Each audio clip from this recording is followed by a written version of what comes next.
What's up, guys? This is Brad. So, most of the time when we are looking at magazines, the value and collectability comes from the cover of that magazine. But what about the instances where it's not the cover of the magazine, but it's something that's on the inside? Well, there's actually lots of examples of this. Let's take a look at some of the most valuable sports cards that come from the inside of magazines.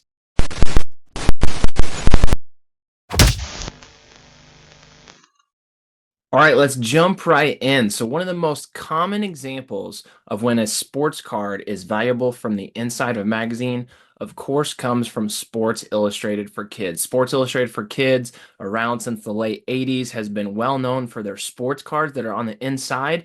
And a lot of times, these cards can have some major value. Take a look at this Serena Williams Sports Illustrated for Kids card from 1999.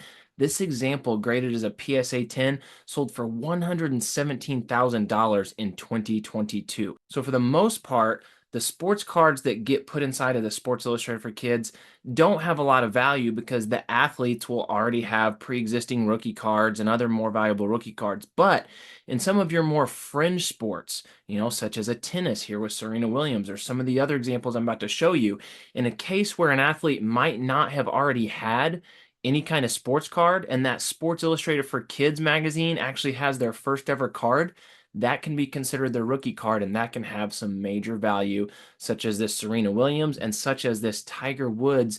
This is also from a Sports Illustrated for Kids issue. This is from 1996. And look at this one. This is a Beckett graded 10 and it sold for $50,000. Excuse me, it received an offer. This one sold on Heritage. I can't remember what the actual sale price was. And then after it was purchased, people can make offers to try and buy it. And someone actually made a $50,000 offer for this one on 2021. It was not accepted by the person who owned the card. Here's another example of a Sports Illustrated for Kids card with a lot of value. This is Lewis Hamilton, legendary Formula One driver. This is from 2009. This one sold in 2022 for over $20,000. Here we have Mia Hamm. So once again, it's some of those fringe sports. You've got, women's tennis, women's soccer, Formula One, golf. Some of these athletes that maybe didn't already have a sports card, but they got their card inside the Sports Illustrated for Kids. This Mia Hamm from 1992, and you can see this PSA 10 copy that sold in 2022 for over $13,000. Here's another example. This is swimming. It is Michael Phelps, one of the Olympic GOATs. This is from 2004, and this PSA 10 copy of his card sold in 2021 for over $21,000. Usain Bolt, another Olympic legend, his Sports Illustrated for Kids card from 2008, and he had a copy of his card sell for over $10,000 in 2021. And this is our last Sports Illustrated for Kids card. This is Tony Hawk, a legendary skateboarder from 1990. He was on the inside of Sports Illustrated for Kids, and a copy of this card sold in 2021 for $6,500. Now we're getting away from Sports Illustrated for Kids because there are some other famous examples of iconic sports cards, desirable sports cards that come from the inside of magazines. And here's one right here. This is considered to be the rookie card for Cassius Clay, also known as Muhammad Ali. This is from 1960. It is Himmet's Journal. That was the magazine that this card came from. You can see that it's listed as hand cut. You had to cut it out of the magazine. And look at this, PSA 9 copy sold in 2021 for $210,000. Here is another Cassius Clay card from 2 years later, 1962, and this one came from the Swedish Record Journal magazine, and this is a young Cassius Clay here. 2 years after he won a gold medal in the 1960 Rome Olympics, but it was 2 years still before he shocked the world by winning the heavyweight title, upsetting Sonny Liston, changing his name to Muhammad Ali. This card is considered to be the second earliest card of Muhammad Ali. Of course, we just saw the first one a second ago, and a copy of this one sold in 2021 for over $22,000. And the Swedish Record Journal coming in clutch again. This was actually a few years earlier. This is from 1958, and this is often considered to be a rookie card for Pele, soccer legend.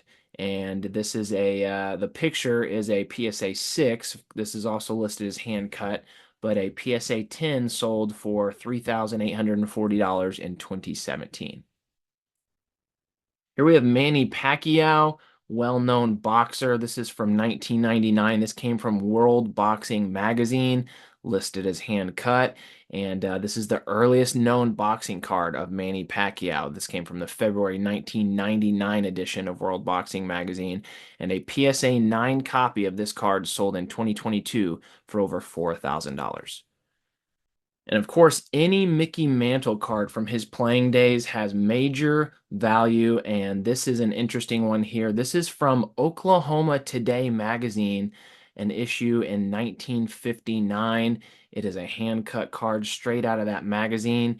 And you can see this is a PSA 9 copy, and it's sold in 2021 for over $5,000.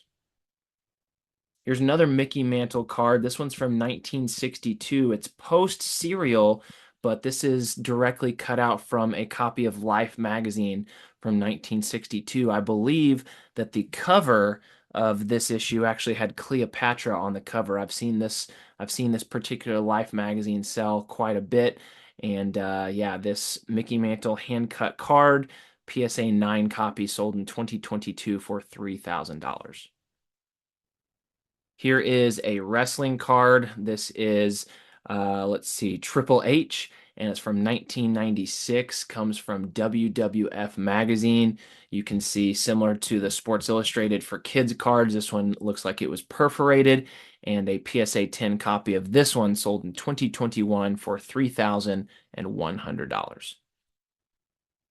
How about Gong Magazine from 1982? We got another perforated card, and this is Hulk Hogan, and a PSA 9 copy of this card sold in 2023 for $1,900. From 1989, this of course was around the time that there was a huge sports card boom, and this card came from a sports card magazine itself, BB Cards Magazine, and this isn't exactly a super valuable hand cut card out of this magazine, but if you can get it a PSA 10, it can sometimes sell for over $1,000.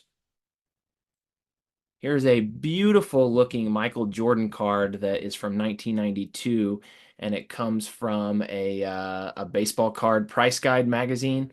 And this is playing off of, what is it, like the 1972 maybe, playing off one of those early, I think, 1970s tops formats. And just a nice looking Michael Jordan card. This copy, PSA 9, sold in 2023 for $1,500. And here is fairly modern from 2003. Gosh, I guess I'm getting old. This is 21 years ago. Feels modern to me. LeBron James coming from the Upper Deck Sports Collectors magazine. This one's perforated, and a PSA 10 copy of this card sold in 2021 for $2,000. Here's even more modern from 2013. This is Shohei Ohtani, well before he came over to the United States to play in Major League Baseball. He, of course, was playing overseas in Japan, and this looks like it came from BBM, whatever that magazine is, BBM Baseball Cards. And yeah, this copy has a facsimile autograph and graded as a PSA 10, a copy sold in 2024 for $3,800. And here's the last one I'm going to leave you with. This doesn't actually come from the inside of a magazine, but it is related to Sports Illustrated. So in the late 60s, Sports Illustrated started selling large posters of different famous athletes. So they were like your, standard large size, I think 24 by 36 posters. And what they did was they sent out these promo posters to, I don't know, various card shops or different locations that were going to be selling the full-size posters. And the promo posters had some card-sized cutouts on that promo. Sports card-sized images that are showing what the full-size magazines would look like, and this is a handful of them. These can be graded as well. You can see a bunch of copies here by CGC. There's a Mickey Mantle, of course, which is probably the most desirable, but lots of other well-known stars. You've got Clemente, Yastrzemski, Frank Robinson, Juan Marichal, Lou Brock. Just some really nice looking cards, and may look familiar to some people because, like I said, these were actually purchased as full-size posters, and a lot of these Sports Illustrated posters were pretty popular, and this is something that Sports Illustrated continued doing throughout the 70s and 80s. They would sell those large full-size posters, but these little promo cutout cards are pretty cool. All right, that's it. Obviously, there are going to be some other cool sports cards from other magazines. This is just a handful, but please let me know in the comments about some of your favorites that I left out of this video. If you've not yet done so, please subscribe to this channel. I appreciate likes and comments, and until the next video, we'll see you next time.